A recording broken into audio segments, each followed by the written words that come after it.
Okay. Right, so I We are guess live. live. Yes, we are live. All right, thank you.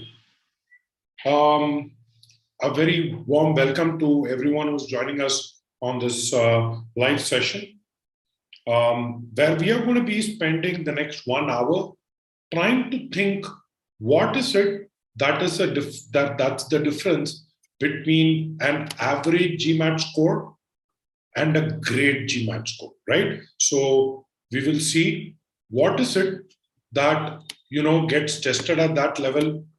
If you have been someone who's been preparing for the GMAT, then maybe this is the time when you are getting a particular score somewhere in the 600s, but you're not able to reach the higher level, or you could even be at a 700 level, but still you're not able to reach the next. Correct? So this would be great for that. For people who have just started their preparation and who are thinking, what is it that I should do differently for my preparation? How should I best utilize the next 2 months or 3 months that I have in order to get a great GMAT score, right? So even for those people, this would be a very valuable session. Without much ado, let me just get started. So a very warm welcome, as I said. My name is Arun. Why am I here telling you about the GMAT? Well, I have been teaching the GMAT for close to 2 decades now, and I've really seen the evolution of this GMAT. And we also work closely with GMAT to ensure that we are on the same page. We are ensuring that whatever information that we are providing is exactly what GMAT is requiring, right? So, if I could put it this way, I have a ringside view of how it works, because I've had students who have gone on to score very high on the GMAT, 760 or a 770. In fact, you can check out the CrackVerbal website that will be posted on the chat link. And I've also seen students who have struggled to somehow cross that mark. So what I'm giving you is my personal experience of working with tens of thousands of students across, various places, and many of whom have eventually gone on to get into some of the top schools in the world, right? So I'm going to share with you what I have learned in these, 20 years, so that you can get a distilled version of it, so that you can plan your next 2 to 3 months, right?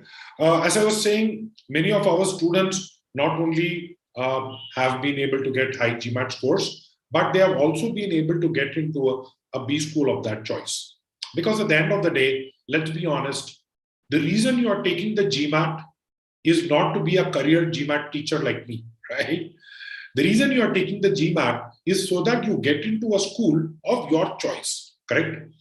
And that's where, CrackVerbal ends up helping, not just in test preparation, but we also are MBA coaches. So we also help you strategize your application, try to select the right schools, try to ensure that in your profile we are able to highlight the right things, giving you career advice by kind of ensuring that you are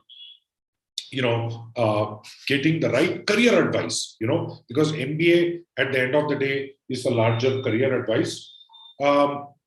And just wanted to kind of set the pace for today's session. I hope that the next 1 hour I give you incredible value. I hope that the next 1 hour you learn more about the GMAT than you learn over the whole week. Okay. But for that, I would request one thing from you, which is to be mindful, because just on the GMAT, right? Think about it. On the GMAT, when you are solving a question, would it help for you to think how you did on the previous question? The one that you have already solved? No, right? Neither would it be wise for you to think about what will be my eventual score, what kind of questions will I get, because there is one thing that you need to do, which is be here and be present.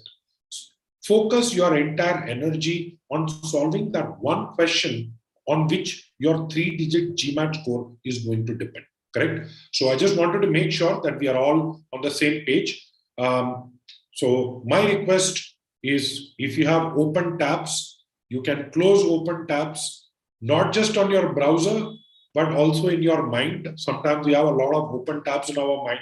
So maybe you can just take a piece of paper, and in that piece of paper, just write down what are the things that you think can wait for another hour. So if there is anything that's burning, please do so. If you have a phone, try to please space it more than an arm's distance away. And this is a short productivity tip.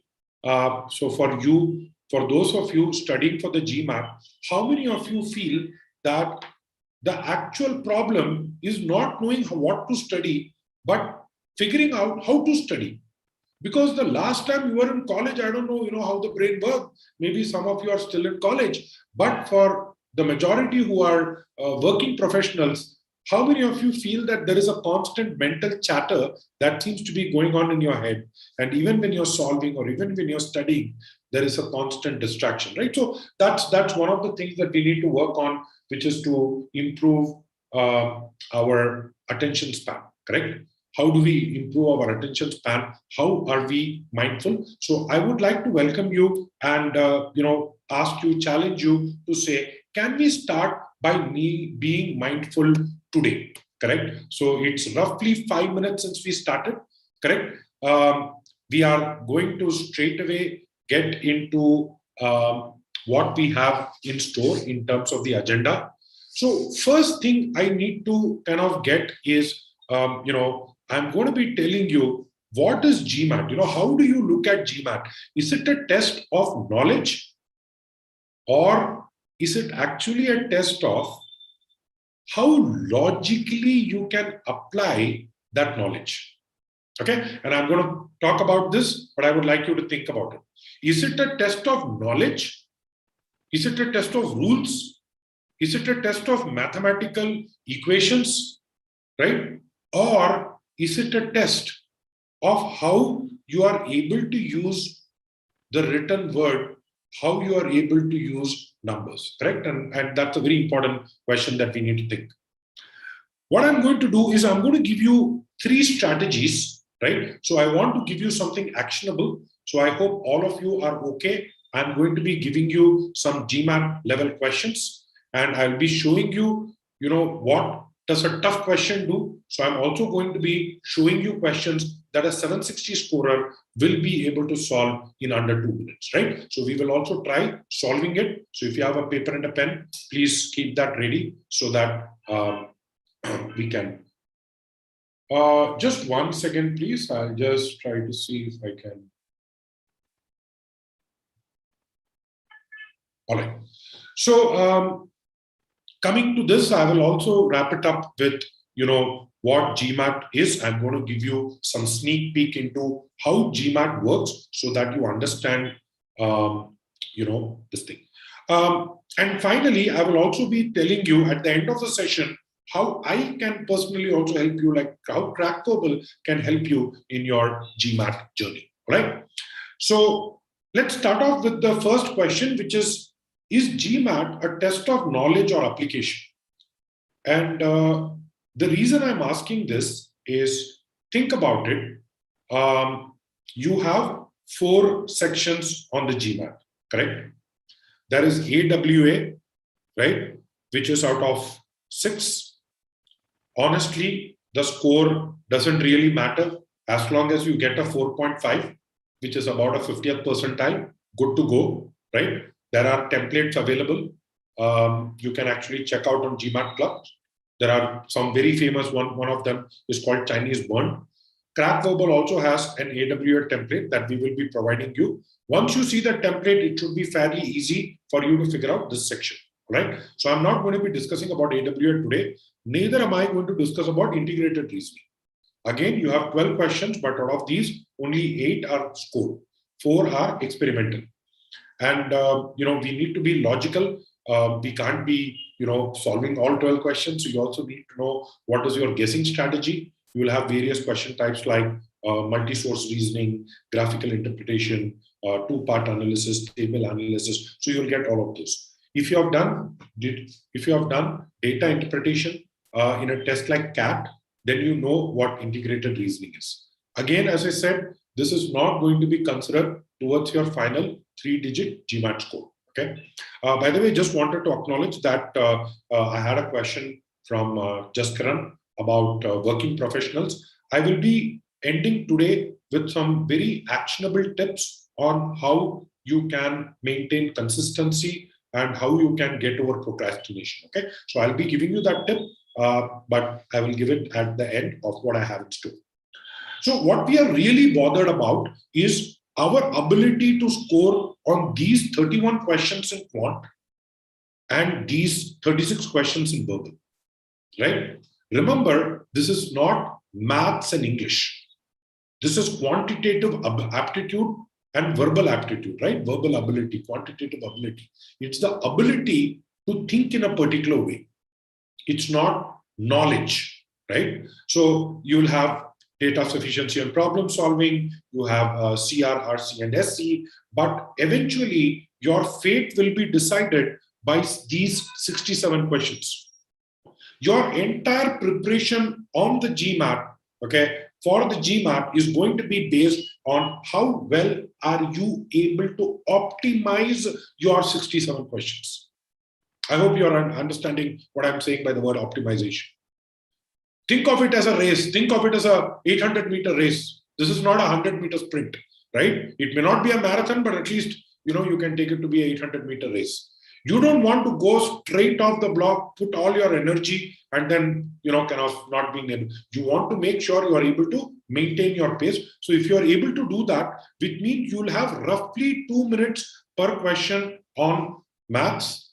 In verbal, you will have even less. You will have 108 seconds per question. That's all we have. So what makes GMAT tricky is not just the fact that you're going to be asked 67 questions that we need to pace ourselves, but there is also a time and you have under 2 minutes to perform in both quant and verbal, right? So now, how do we optimize and how do we kind of understand how this works? So let me give you a sense of how the GMAT scoring works. It's very important that you understand that the GMAT scoring, a 760 is the 99th percentile, correct? This will put you in the top 1% of all test takers, right? And this is a score at which no B school is going to reject you basis, this. So you have a good play. Obviously, your profile is going to come into play and all of other reasons will come into play. But GMAT will not be a score at which 760, you will not get rejected based on GMAT at least, correct? But let us also look at it. You also have a score which is 700. And what is 700? It is the 88th percentile, correct? So what you will see is that, what is the difference between in the top 12% and the top 1%. There is some difference in their thinking. And let me go, let's say even below, let me go to 600, which is the 53rd percentile, correct? So if you look at it, if you are at a 53rd percentile, what you're really saying is that there is a delta of 47%, 46%. Almost half the GMAT test takers don't know something that a person who's in the top 1 percentile seems to know, correct? That's what we are going to be looking at. The advice that I'm going to give you holds not just for, let me assume these are the 3 journeys. So it's not just for people at 700 who are looking at 760. Even people who are starting, for you to look at a higher score, we will be kind of looking at it. Now, how do I get to the 760? You get to the 760 score by adding up your scores in quant and verbal. Now, how are you going to get your scores? Remember, we have 31 questions in quant, but these 31 questions will translate to a score out of 51. How does this work? This works with an adaptive algorithm. I'm not going to be discussing the details of that in today's session, correct? But just to know, a 51, a perfect 51, okay? So this is quant. I just got this swapped. So this is quant, and this is verbal. Now, notice something very interesting in quant and verbal. A perfect 51 in quant gives you only a 97 percentile, right? 50 gives you 87, 49 gives you the 74, by the time you go to, let us say, a 47, you're already at a 59th percentile. Right? What does it mean? It means that there is not a lot of scope for you to slip up in quant, right? If you're looking at a high score, chances are you are going to be in this vicinity. Now, let us look at verbal. Verbal is very interesting. If you see, a 51 is a 99th percentile, but it goes all the way up to a 45. So 45, 46, 47, all these raw scores will give you a 99 percentile. Okay, so let us look at it in terms of percentile. Let us look at it. 40 is the 90th percentile. 42 is the 96th percentile. Correct? So you kind of get a sense that at 40, you are in the 90th percentile. At a 34, you are down to a 70th percentile. Right? But in quant, by the way, you see this drop. So after this point, it doesn't even matter what you get, because it's going to be a very low percentile, not competitive enough for you to gun for a high GMAT score. Correct? So we are going to look at this zone, and we are going to look at this zone. Right? These are the two zones. I will explain to you how this gets interpreted. So this is an example of how it works. On our CrackVerbal blog, we have the GMAT scoring algorithm put up. So in verbal, let us take this number in verbal, right? So in verbal, I said, let us say you get a 42, right? Which is the 96th percentile, correct? And let us say in quant, right, you get a 50, which is the 87th percentile, correct? Because quant is more competitive, I'm saying 87th is still okay, because so 87th and 96th. Let us see what happens. You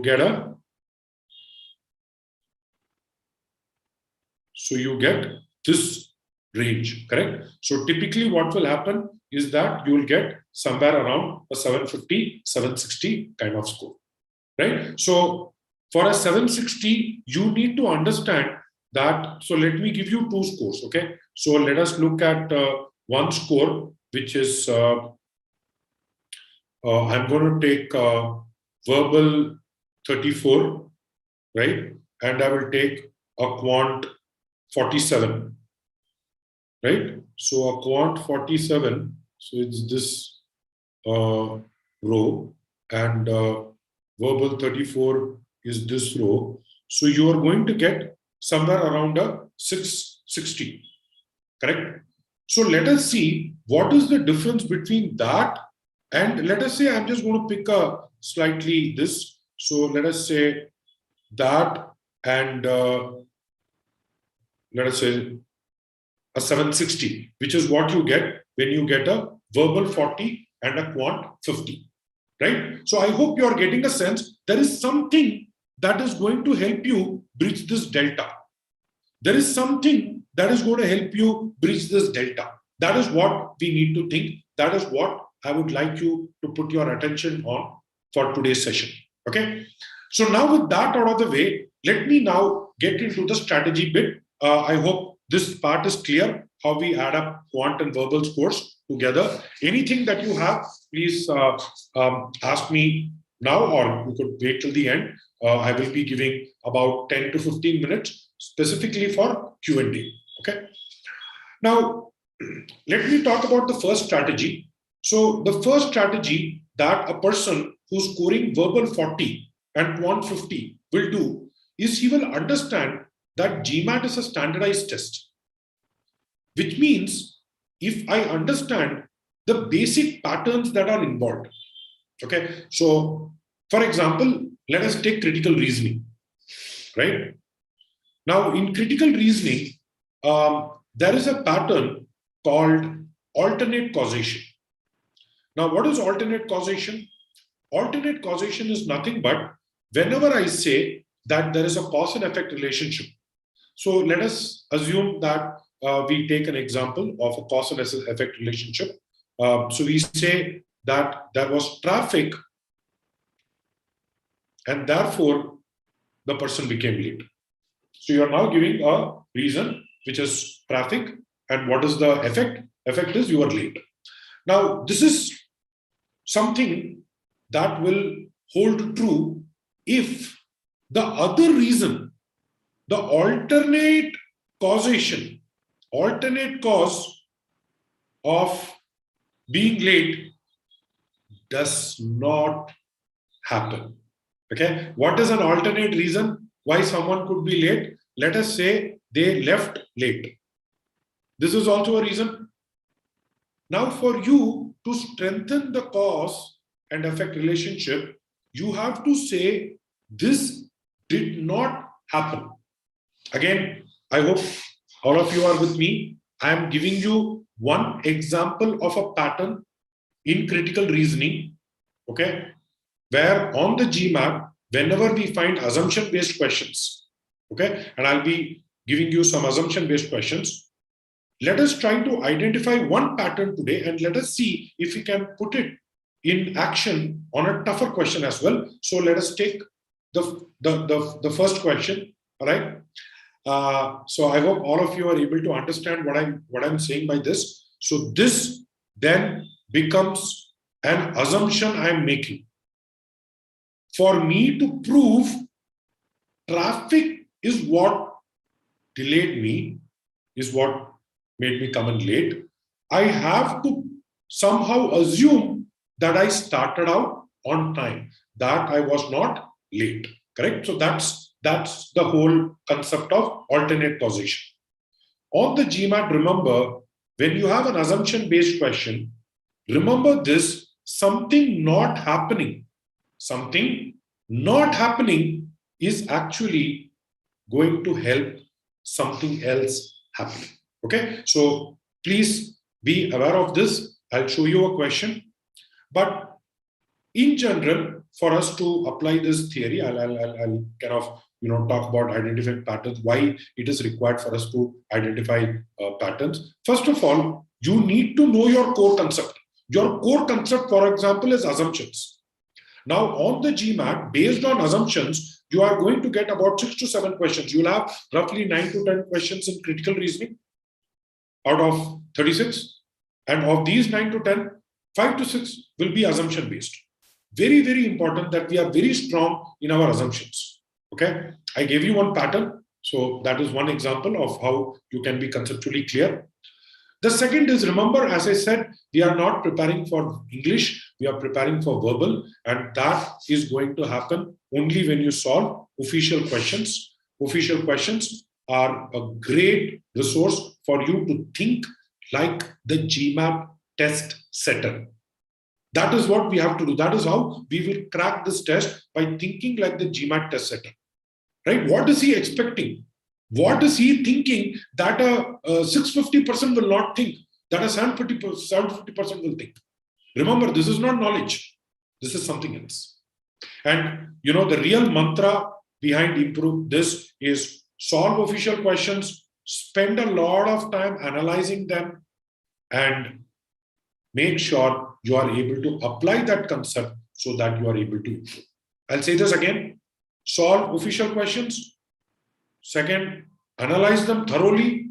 Know why you are making your mistakes. Third, improve. Figure out what are the patterns that you can apply onto GMAT questions. What I'm going to do now is I'm going to give you a GMAT CR question. It's a critical reasoning question. Okay. If you have seen how CR questions work, right? So you have a paragraph given to you. You have to read that paragraph, and based on that, you have to pick one assumption this argument is making.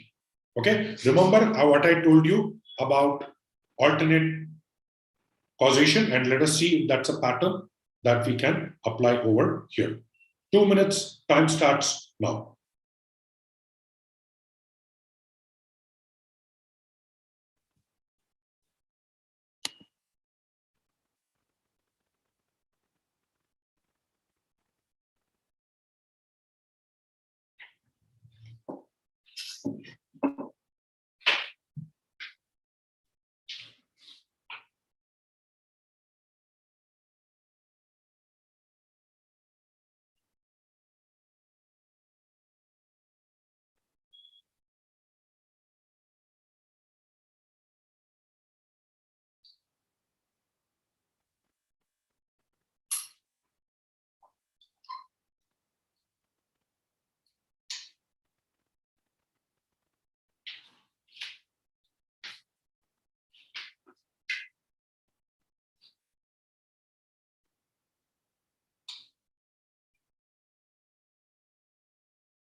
Roughly 90 seconds over.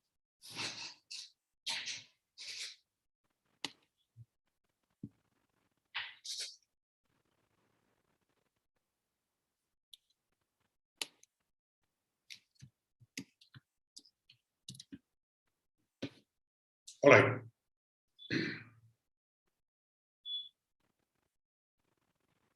Cool. So I just gave you about 2 minutes. So let me quickly try to take this question down.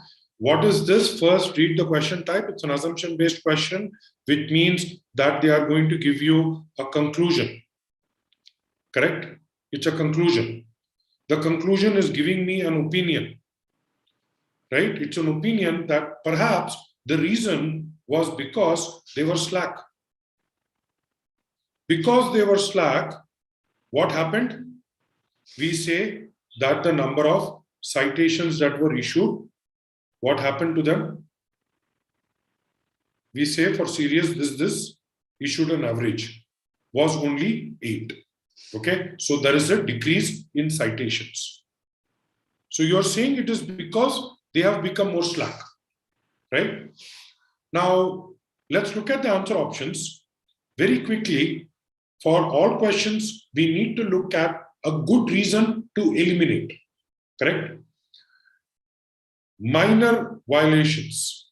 We are talking about serious violations, not minor violations. Answer option A is out of scope, goes off. B says the enforcement changed in response to political pressure. Now, one way in which we can test out assumptions is by negating them. What I'm doing over here is I'm saying, let us say that the enforcement did not change in response to political pressure. It changed in response to social pressure, pandemic pressure. It could be anything, right? So even if it changed for whatever reasons, it is not helping our argument. Our argument is something that is going to help us help this argument. Now look at answer option C. Most of you have responded C, so correct. The decrease in the number of citations was not caused by a decrease in the violations of the company. So what he's saying is there are two reasons why there could have been fewer citations.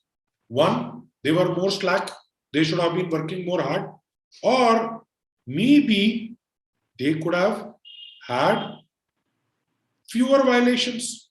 That is also a reason why they could have gotten fewer citations. For that reason, answer option C says was not caused. Not caused means alternate cause prevented.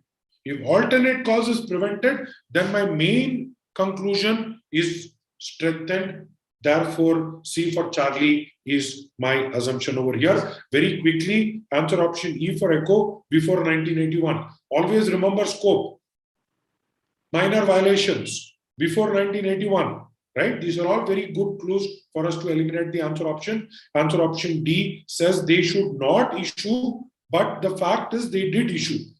So it is not really an assumption that is going to help the argument. Okay. Now, why did I show you this? Because I wanted to give you an example of how a particular pattern works on the GMAT. I hope you are able to get a sense of it. Can you please go ahead and let me know with yes in the chat window, like if you are able to understand what I'm saying. Now, what I'm going to do is I'm going to give you okay, let me not reveal that. I'm going to give you one more question, okay? And let us see how you are able to perform on that question. Is there a pattern that you have been able to spot? Is there a pattern that you can apply? So let's take the next question. Again, I'm going to give you 2 minutes. Time starts now.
All right, so I think getting close to what you would be given on the GMAT to solve such a question.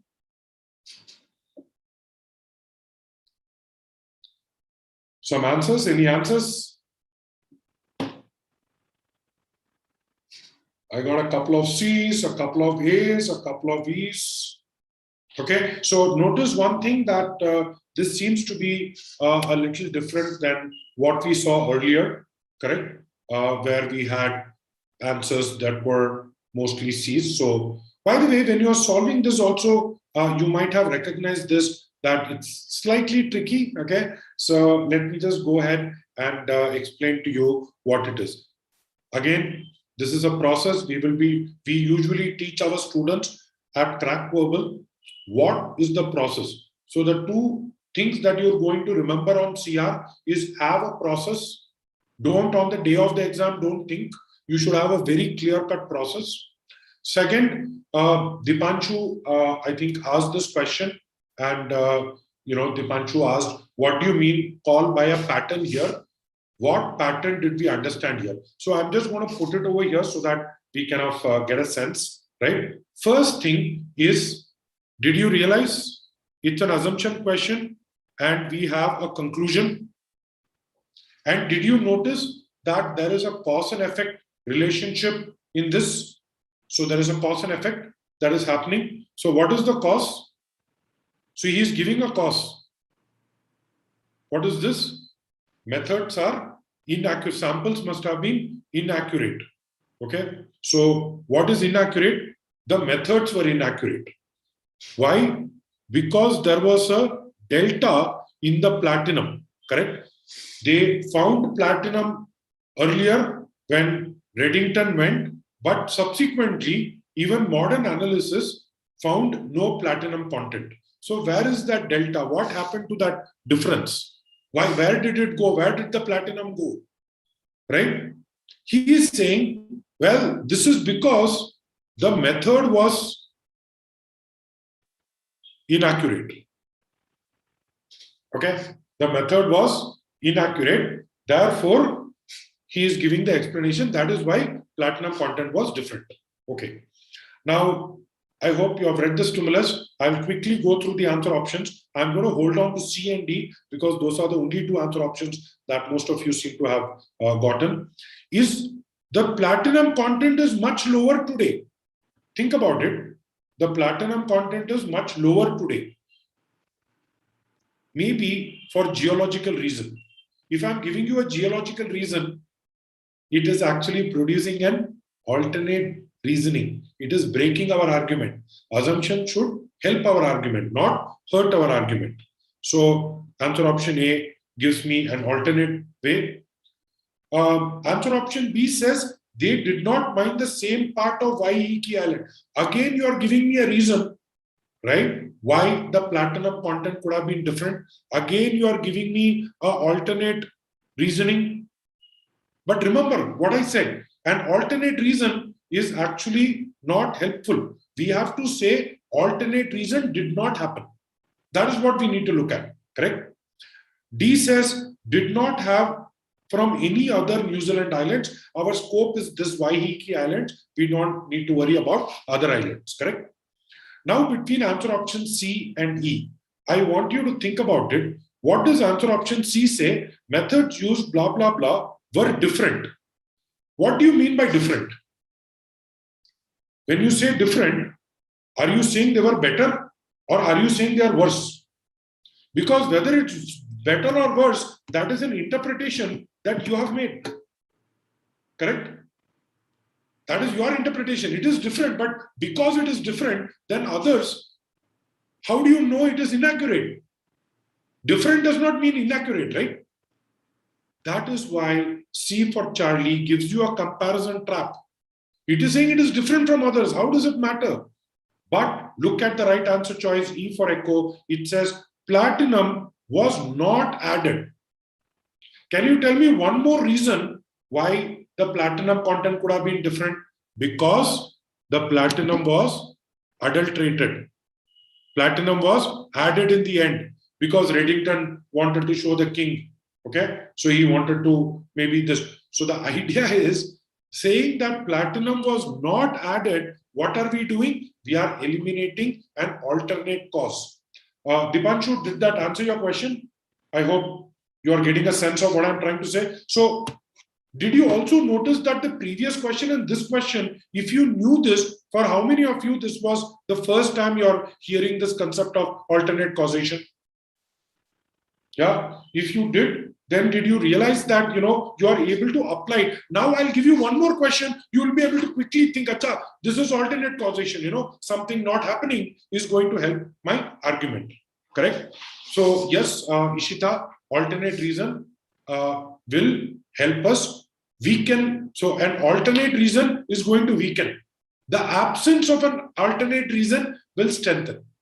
Correct? So we have to say alternate reason did not happen. That is why our main reason happened. Okay, great. All of you clear on what I'm trying to say by this? So I'll just go back. So you need to build your core concept. So I need to crack those 6 to 7 questions in assumption. This is the kind of patterns that I'm looking at. I know what is my core concept. I'm solving only official questions because I want to train my mind like an Olympic athlete to look at what is going to be test day performance, right? I don't want to go and look at English and math questions. And as I said, this is a constant process of solve, analyze, and improve. Okay.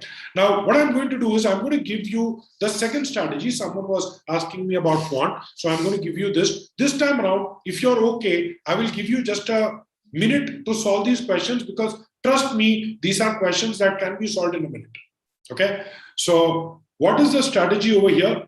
The strategy over here is don't solve, get the answer. Think about it. Are you expected to solve the question or are you expected to get to the right answer? You are expected to get to the right answer. You are not expected to solve the question.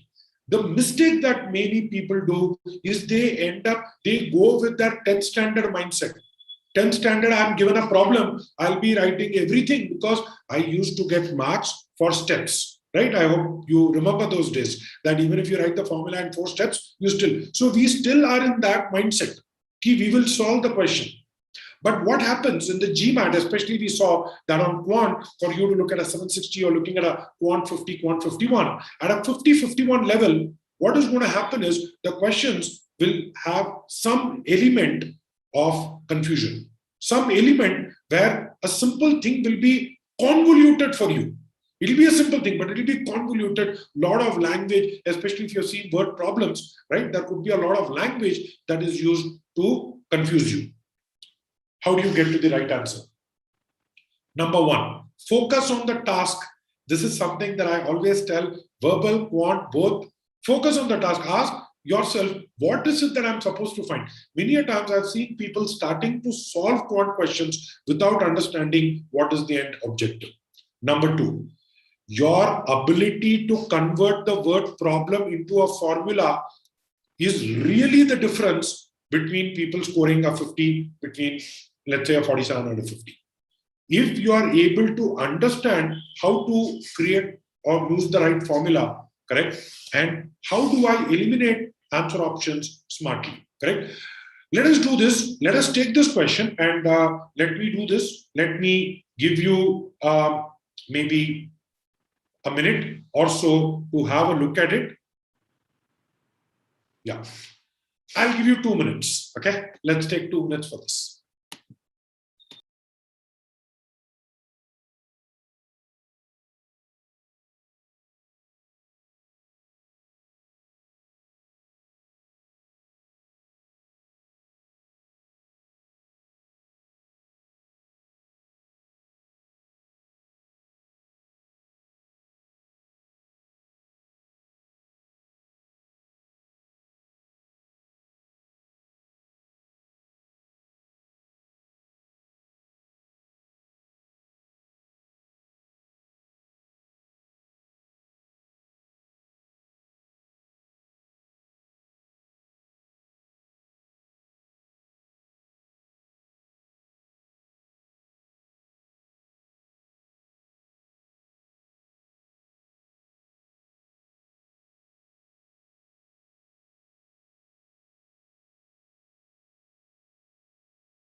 So about 1.5 minutes over, last 30 seconds. At this point, if you have not been able to solve the question, there is a very good chance you will not be able to solve even with 30 seconds. Correct? Extra.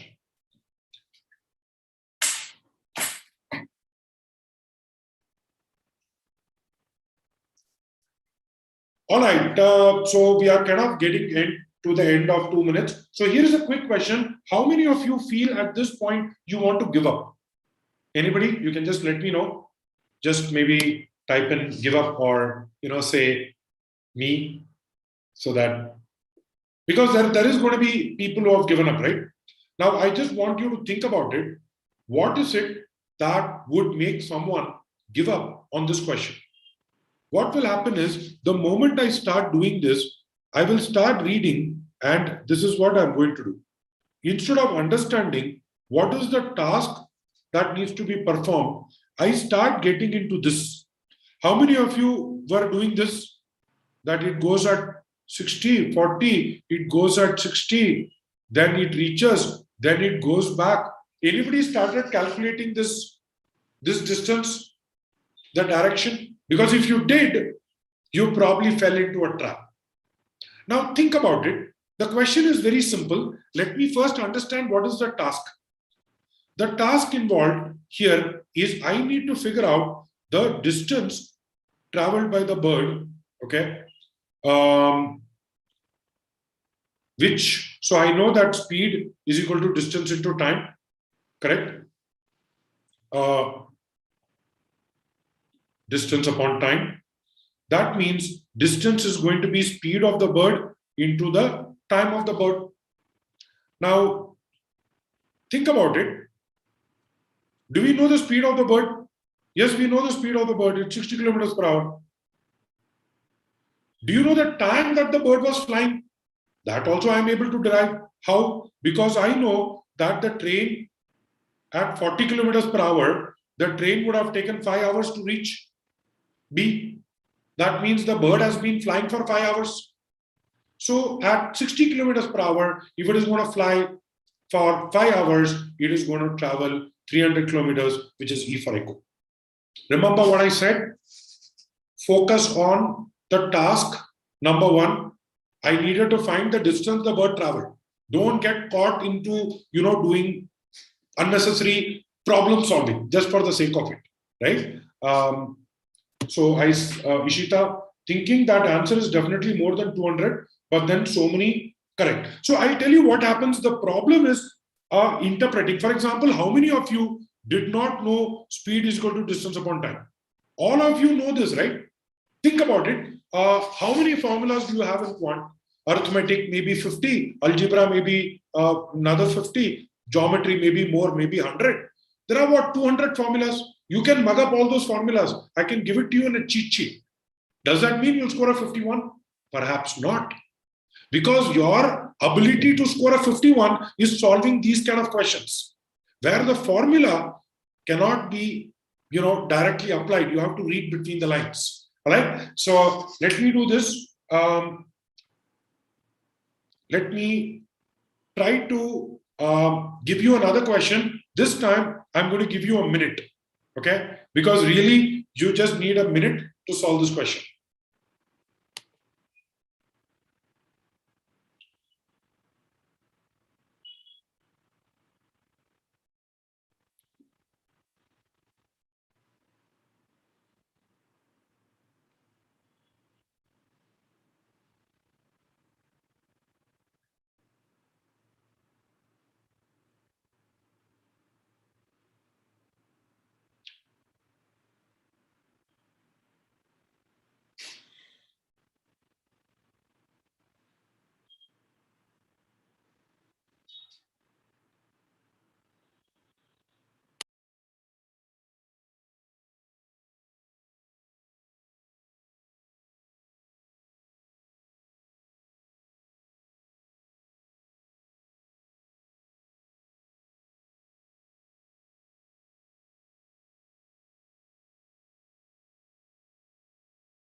All right, a minute over. Very honestly, this is a fairly simple percentage questions, right? How many of you are struggling? Though you know the concept, remember what I said. Though you know the concept, somewhere in your head, you're stuck, your brain is, what did I say? You have to put it in the form. So let's apply pen to paper, correct? 99% of them are redfish. 99% of 200 are redfish. That means 198 redfish, correct? 200 total. You have 2 fish of some other color. Now the question that is asked is, how do I make, this is what is being asked, how do I make 198 out of 200? How do I convert that to 98 by 100? That is what 98% is. So what do you need to do? This is literally fourth standard maths. You have to reduce 100 from numerator, 100 from denominator. You have to remove 100 fish for you to end up with 98, because there will always be 2 fish that are not red in color, right? That are not red, right? So that is where, how many red fish do I need to remove? So I hope you are able to get a sense of what I'm trying to say, right? So if you are looking at a 760 on the GMAT, you have to kind of loosen your dependence on a formula, right? This is not a R.S. Agarwal, length is 5, breadth is 4, area of rectangle kind of questions, right? If you're looking at 49, 50, 51, you are going to be exposed to fairly hard questions, okay? I agree, data sufficiency, Akashdeep, I agree. Data sufficiency is interesting. In fact, we have a whole module on DS strategies. I think very important for us to have a very solid strategy on DS. Okay. Now, I'm going to talk about one more strategy, and this time I'm going to talk about sentence correction. Okay, because sentence correction is one area where, you know, we tend to look at patterns, but sometimes it can be this. So what I'm going to do is I'm going to give you basic thing, which is what will happen at a 760 is that GMAT will start now testing you on certain exceptions to the rule. But one thing I want to warn you is, and this is a question that someone asked, which is out of 36, how many questions do I need to get right in order to get a V40? I will explain this to you. Let us assume that you have, let's say the test is divided into 4 parts, correct? Let us say 9 questions, 9 questions, 9 questions. In each of these blocks of 9 questions, okay? In each of these blocks of 9 questions, you are permitted to make about 2 errors. So 2 plus 2 plus 2 plus 2. So let us assume that in the first you have fewer mistakes. Let us say you don't make any mistakes in the first part of the test, but then you make a total of 6 mistakes. I'm just giving you a particular analysis, right? There are multiple ways in which you can score, but roughly you can make about 6 mistakes. You should be able to get about V40, okay? Which is why the difficulty level, Vishal, is going to matter, which is why I'm saying that this part of the test, number 1, you did not make a lot of mistakes in the 600 to 700 journey, right? So that is number 1. Number 2, I'm spacing out the mistakes, correct? I'm not putting all the mistakes clustered together. So that is why I just wanted to give. And see, for someone who's starting the GMAT, right, it's always good to get some numbers, because I clearly know, Vishal, that, you know, from an algorithm perspective, it's a lot more complex. So I'm just trying to give something which is, know the core rule very well, correct? So what you need to do is know the core rule, because as I said, you will start at 600, you will go to 650, you will go to 700, then you are going to come to 750. You should quickly jump the first. So the first set of questions, the idea is, if your core rules are good, you should be able to crack 600 level questions. Many of these questions will be hinged on your understanding the meaning. That is where the exception will come into play, right? If you look at a concept like superficial parallelism, right? Or if you look at a concept like, let's say, subject verb for that matter, right? So the meaning becomes very important and you should know how to apply the exception criteria.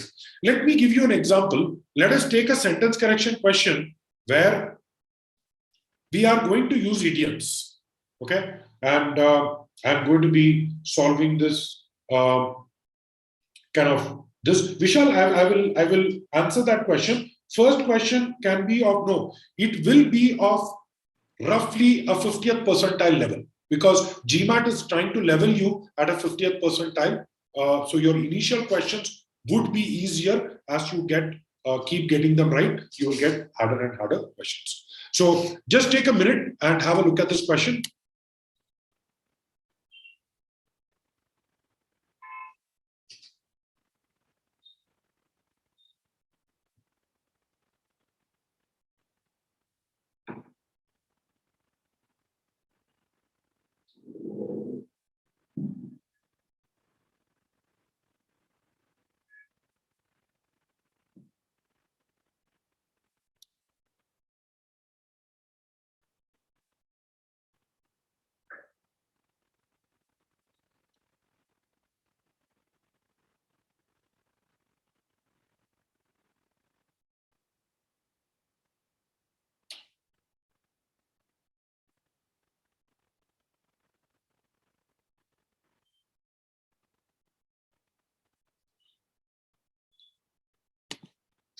All right. So I just wanted to give you a quick, this to get a sense, right? So first thing you notice is there are two idioms here, known to have.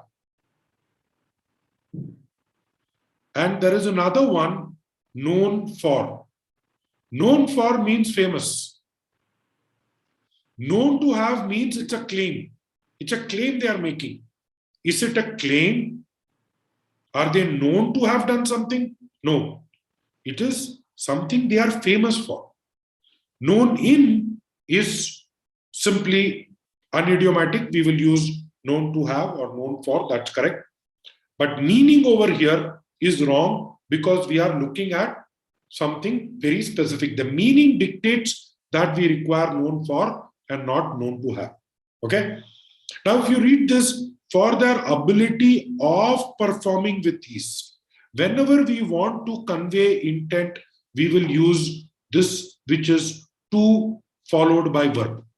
Let me explain this to you. For example, if I say Amit ate salads and lost 5 kilos, according to grammar, this is correct grammatically, but what it means is two things.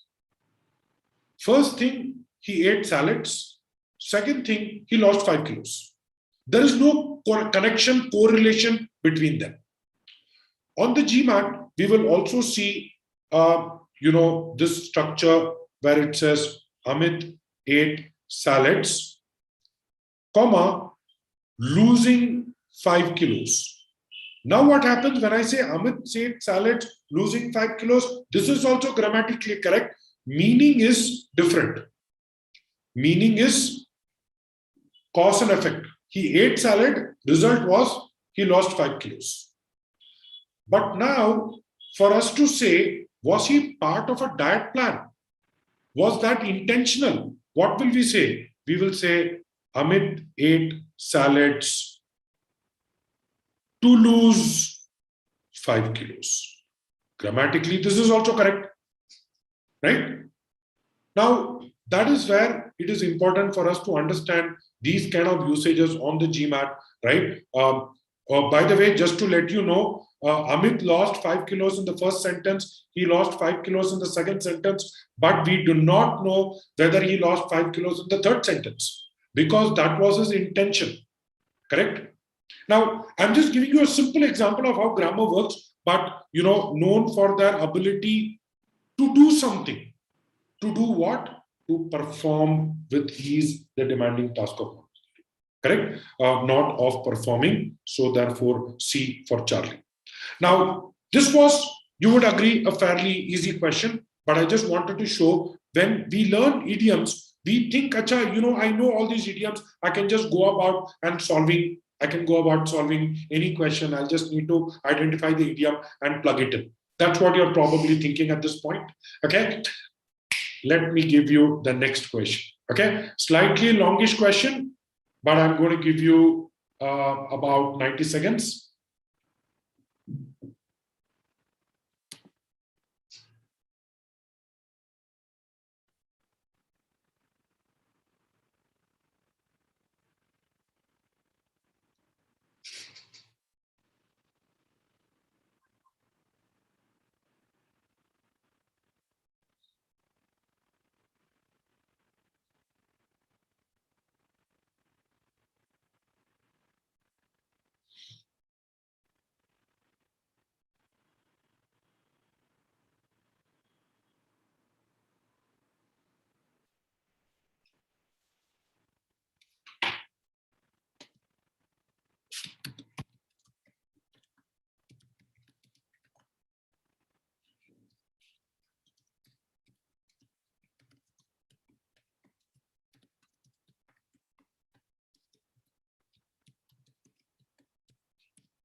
-90 seconds over, and that's pretty much the time that you're going to get on the GMAT to solve such a question.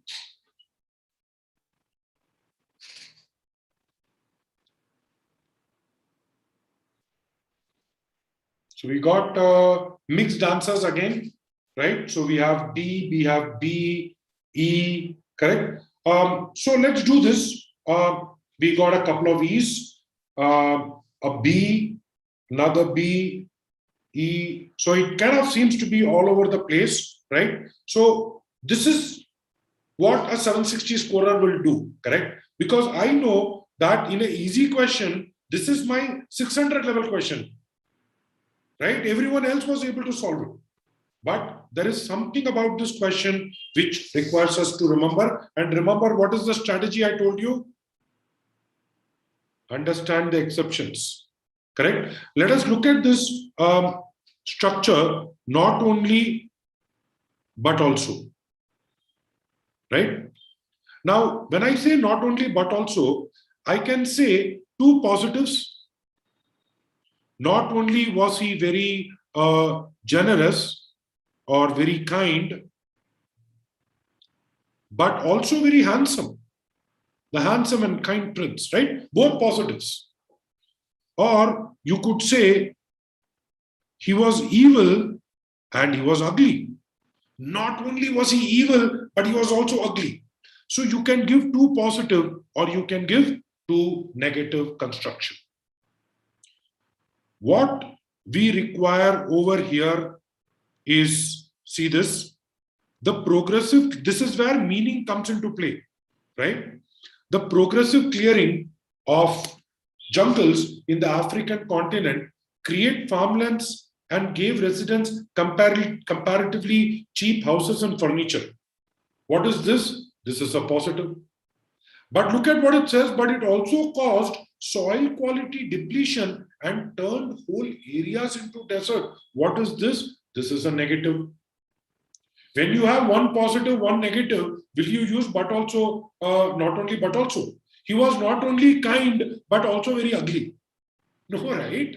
You can't use one positive, negative. If you want to use that, use the structure, but also. Going on a vacation these days is a welcome change or a welcome relief, but also a very stressful one, correct? What am I doing now? I'm giving you a positive. It's a welcome change. It's nice, but it's also very stressful because you have to take care of all this COVID certificate and right. So we will use but also when we want to create that contrast, correct? And that is exactly what we need over here. We need but also, correct? We do not need not only but also. What happened to all the people who solved the earlier question, 600 level question, ki 760 maybe I will use the same technique. But there is an exception, right? Not only but also is incorrect over here. Between the remaining answer options, let us use the basic rule, which is X but also Y. What is the basic rule? X and Y have to be parallel. Now, this is another clue in GMAT sentence correction. The clue will be given to you in the non-underlined part. Please read the non-underlined part also. What does it say? Caused and turned. What is the correct verb?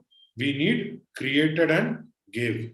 In fact, this is actually there is just a noun phrase over here. It's not even a clause. So grammatically, C goes off, leaves us with D for delta. Okay. By the way, I hope you are able to appreciate what I'm telling you through these strategies, and I'm actually giving you questions. Easy question, you are able to apply it. Harder question, same thing, I'm able to show you. Again, goes back to my original rule, which is please ensure that you do only official questions. All right.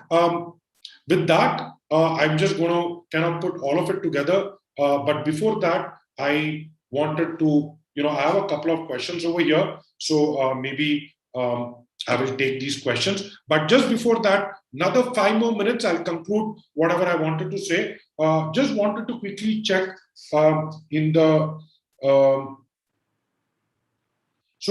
Kush, the idea is just to give you a sense of what happens so that you are kind of able to get a sense of what is being tested. So let us assume that the moot point that I wanted to make, that part you have understood, right? Which is focus on the task and ensure that you are able to not get drowned in solving the question.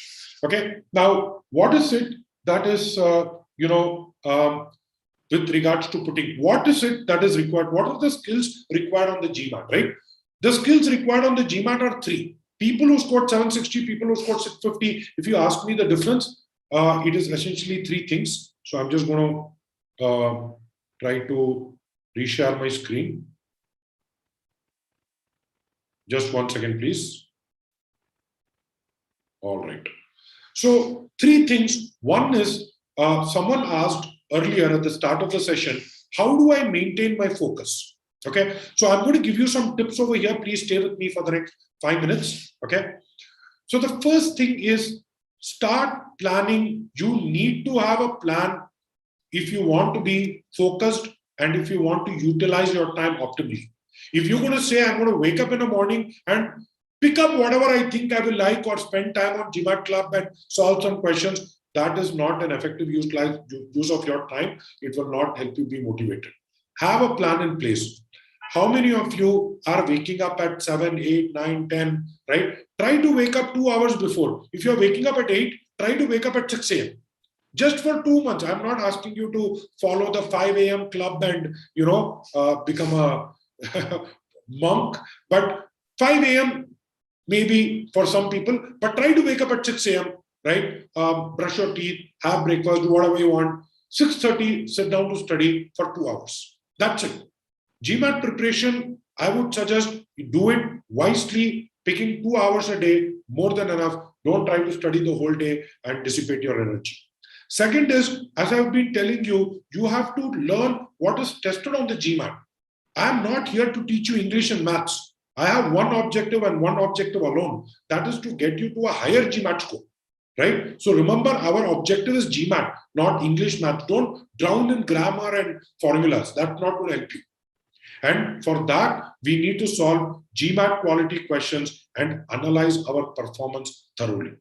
Okay. With that, just wanted to conclude on how CrackVerbal can help you. So CrackVerbal follows the same methodology. So one of the biggest, challenges that we had when we were designing the course was a lot of students came and said, Arun, there is way too much material out there. What is the most optimized learning path for me to get to a higher GMAT score. So our design is based on that, right? So what we have done is we have broken it up into 3 parts. So the first part is the plan part. So what happens in plan is we give you a weekly plan.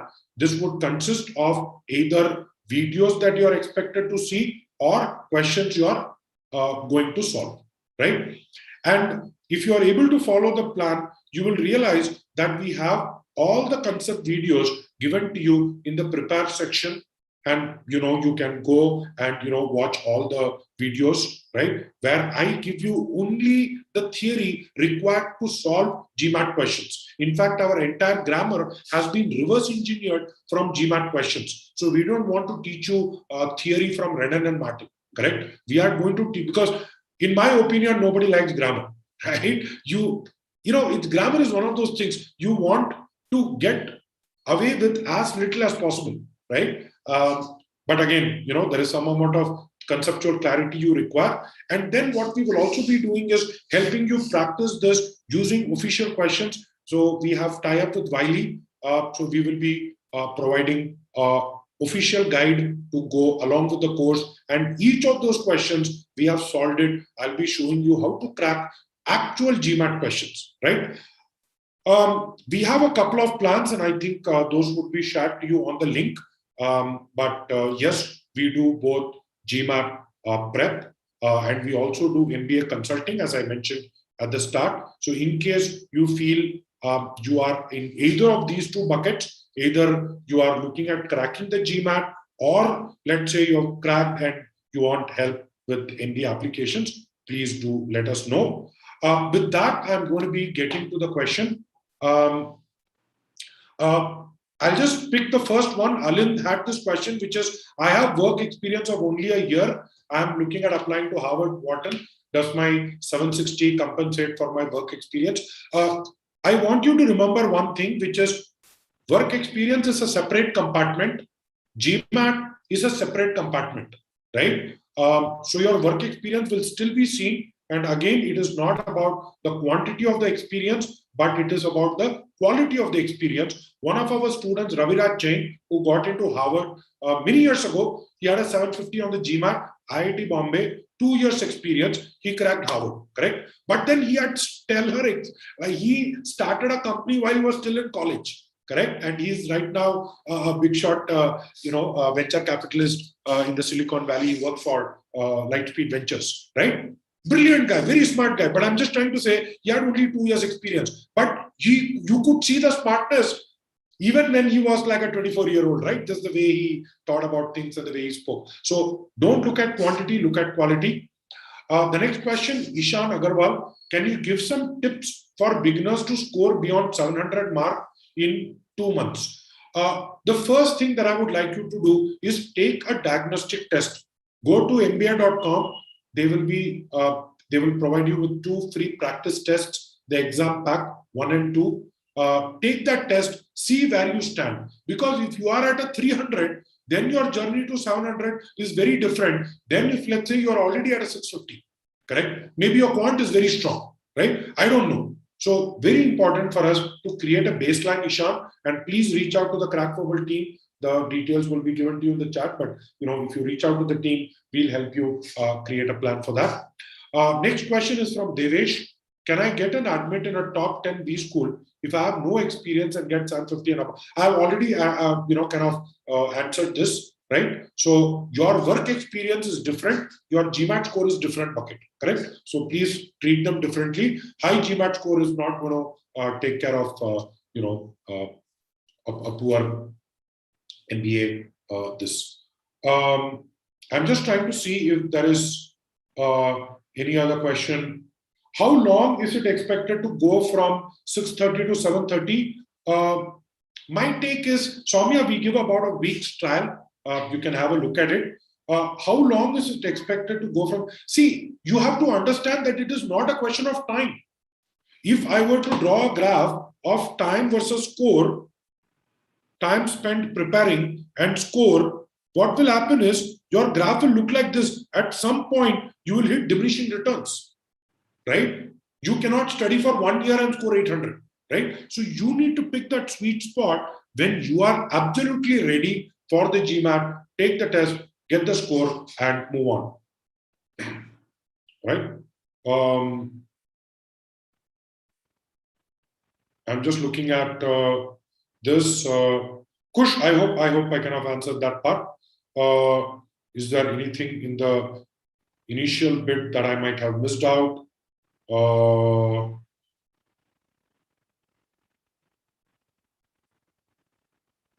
I guess any other questions, Ryan? You can just help me. Otherwise, if all is done, I hope you found the session useful. I hope I was able to share some of my experience, some of my learning in terms of this. So just on that, Ishan, I answered your question, Ishan Agarwal's question. Yeah.